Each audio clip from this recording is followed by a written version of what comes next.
we picked out 3 games that were just pretty good games overall that we wanted to share our opinions with you. That was a weird sentence I just had. So, game number 1, Browns and Bengals.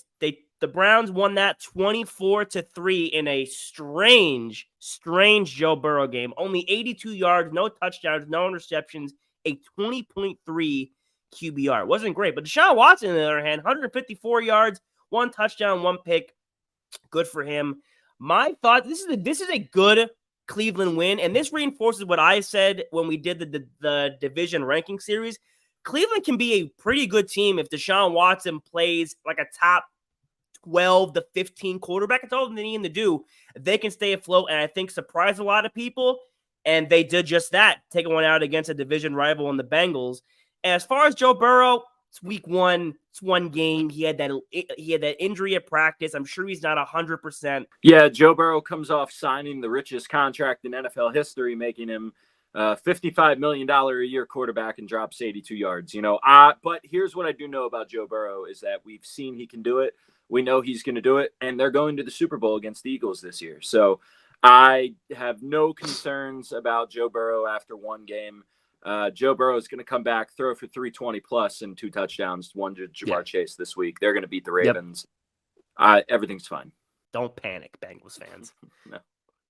Game number 2, the Dolphins beating the Chargers 36-34. What a tough game. An historic game from Tua Tagovailoa.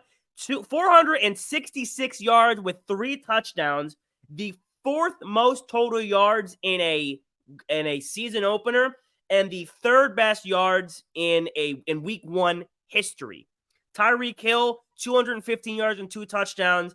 Justin Herbert with just under 230 with 229 yards, 1 touchdown for him as well. Steve, I don't want to rain on your parade. I really don't, but I might have to a little.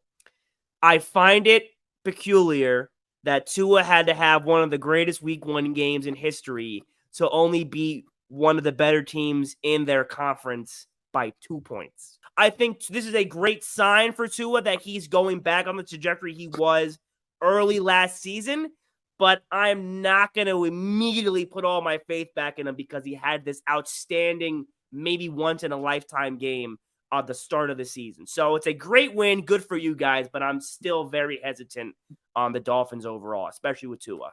Tua made this game happen. He's the reason we won. You're right. It's 1 week. It took that, but he gave us the opportunity to win. And then our defense came out and sacked Justin Herbert. And we're also talking about Justin Herbert. So that was my next point. It was, we have him as a top 5 at 5 quarterback with Lamar Jackson tied. So, Tua outdueling a top 5 quarterback, I'm cool with that, dude. You know what? Yeah. And him doing it in the fashion he did, it didn't look hard for him. So, You know what? Pump the brakes. It's a great win. Very exciting to hear it as a Dolphins fan. But a win Sunday night would mean a lot more against the divisional rival. Yeah, and the Chargers just be chargering with losing close games and Justin Herbert not pulling out tough wins. That's what their MO is last few years. So yeah, go win for Miami. And our 3rd and final game was the Jets and Bills game. Clearly a very strange game with Aaron Rodgers, and even the outcome 22-16. The Jets beating the Bills without Aaron Rodgers in overtime.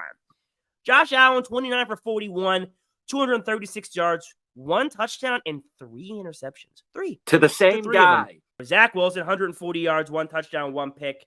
Breece Hall throwing in 127 yards. Great young back they got in Breece Hall. I think he's going to be special.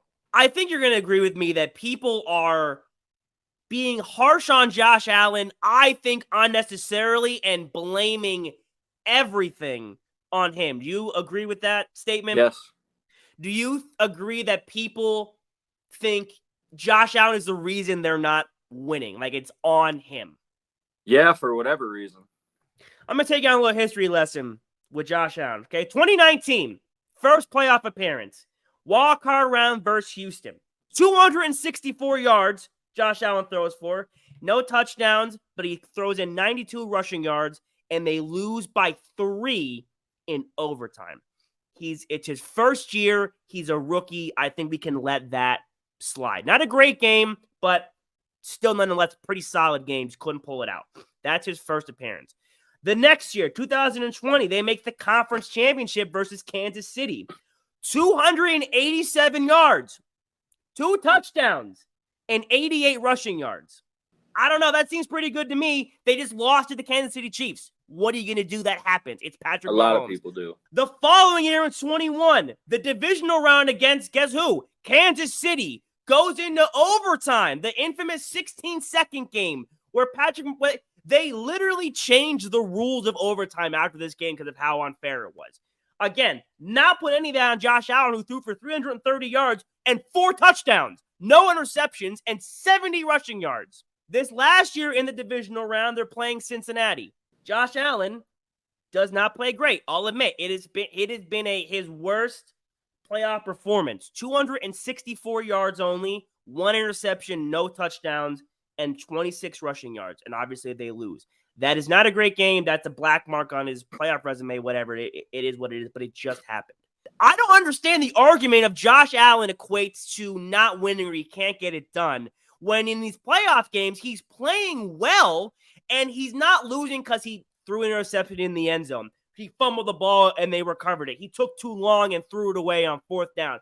It's not that. I just am not buying the Josh Allen-Hagan disrespect that he's been getting the last 2 years. I mean, clearly his inconsistency isn't leading to problems. Like, he's playing well. It's just the team, like, they just either barely lose or they lose to Kansas City, which everyone loses to Kansas City. What are you going to do? So Josh Allen, the Sound, is here to support you if you're listening. Well, of course you're listening. We're the Sound. We got you, Josh Allen. Don't worry. We got your back. Don't touch me. Listen to the sound. I listen to the sound.